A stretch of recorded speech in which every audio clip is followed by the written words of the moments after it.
Bonjour chers Ivoiriens, je m'adresse donc ce matin à tous les internautes, tous ceux qui ont déjà suivi la vidéo du jeune Alain Stéphane Nyongoyi, le jeune amputé des deux mains à Bobo par des personnes appelées des microbes. Ce matin, nous voulons donc interpeller la police, l'autorité policière dans son ensemble.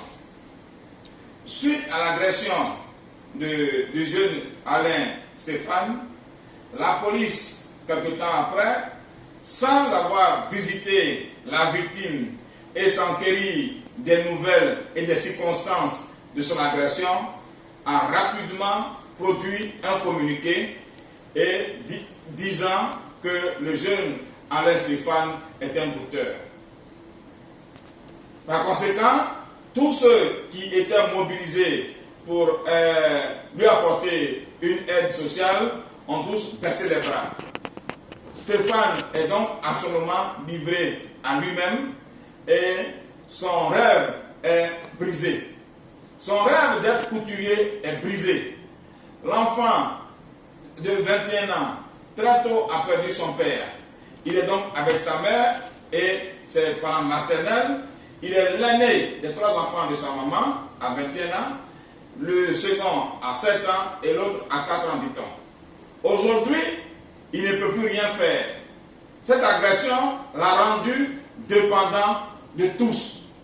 Il ne peut pas s'habiller seul, il ne peut pas manger seul, il ne peut pas se mettre à l'aise seul, il ne peut rien faire, même se peigner, il ne pourra pas. Il a perdu les 2 mains. C'est affreux, c'est pitoyable.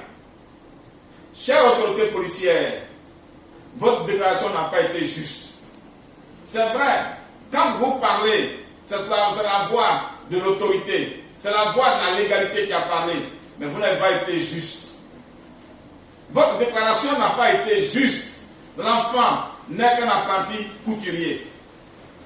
Et aujourd'hui, on ne sait pas, par votre communiqué, qui est-ce que vous voulez protéger.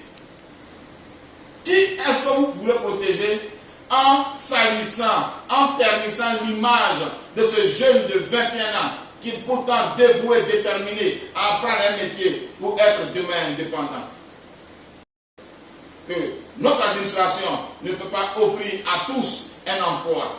Il a donc décidé de se frayer un chemin pour être autonome demain. Malheureusement, aujourd'hui, il ne sert plus qu'à rien, puisque de ses mains, il ne pourra rien faire. C'est pitoyable. Nous appelons donc à l'autorité ivoirienne que l'autorité rende justice et que le commissariat du 13e arrondissement, j'ose croire, qui vous a donné les informations, soit entendu et qu'une enquête soit ouverte sur cette affaire.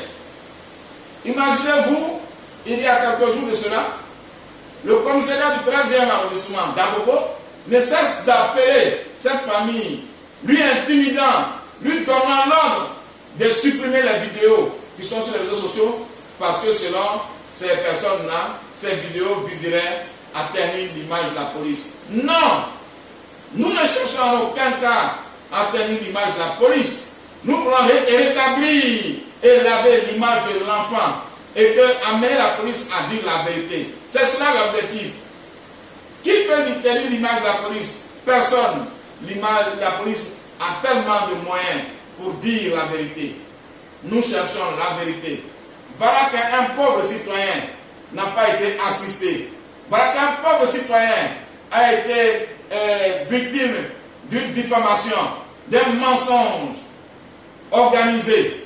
Et cela ne saurait rester dans l'anonymat. C'est tout ce que nous demandons. Que justice soit faite. À la suite de cela, nous appelons donc toutes les personnes de bonne volonté de venir assister financièrement, moralement à la famille Nyongoyi qui aujourd'hui souffre. Le jeune voudrait être un couturier. Si on peut lui permettre d'avoir son atelier, avoir des prothèses, pouvoir être indépendant, cela serait une bonne chose. Nous appelons aussi, nous nous adressons du moins aux hommes politiques. Chers politiciens, Le meilleur politicien, c'est celui qui connaît le besoin de son peuple. Ce n'est pas celui qui court après la voix de l'électorat seulement, mais celui qui assiste son peuple quand il pleure. Il est en train de pleurer. Il pleure dans son âme. Il a mal parce qu'il a été blessé. Il a mal parce qu'il n'a plus de main. Il a mal parce qu'il devient, selon lui, selon ses propres termes, inutile. Or, il voudrait ajouter quelque chose à l'humanité. C'est cela. Venez en aide à ce monsieur, à ce jeune, cher politicien. Le pouvoir, ça se donne par la solidarité, par la gentillesse, par l'assistance du plus pauvre. Quand tu pleures avec celui qui pleure, Dieu te vient en aide. Je voudrais donc appeler l'aide de toutes ces personnes-là, hommes politiques, partis politiques, hommes d'affaires, hommes de showbiz, footballeurs, tout le monde, nous avons besoin de vous pour que cet enfant ait le sourire. Je voudrais donc citer par l'appel de M. le ministre, maire d'Abobo. Monsieur le ministre, vous nous avez promis qu'une fois maire d'Abobo, on ne parlera plus d'agression. Aujourd'hui, votre administré du moins, a été agressé et il a perdu ses mains. On ne nous attend pas parler. Vous ne dites rien. Pourtant, nous nous savons généreux. Nous nous savons aux côtés de ceux qui souffrent.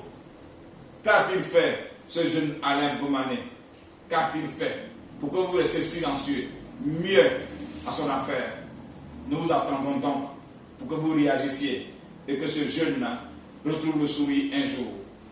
Merci. Que Dieu bénisse toute la Côte d'Ivoire pour que vive Alain Bomané. Je voudrais donc profiter pour laisser le contact. Si vous voulez faire quelque chose pour Alain Bomané, vous appelez au 03 59 99 10. Vous pouvez ensuite appeler au 49 51 82 58. Vous pouvez également appeler au 64 54 74 90. Tous les numéros sont représentés pour apporter votre aide. Que Dieu vous bénisse pour ce que vous avez fait et pour ce que vous ferez. Amen.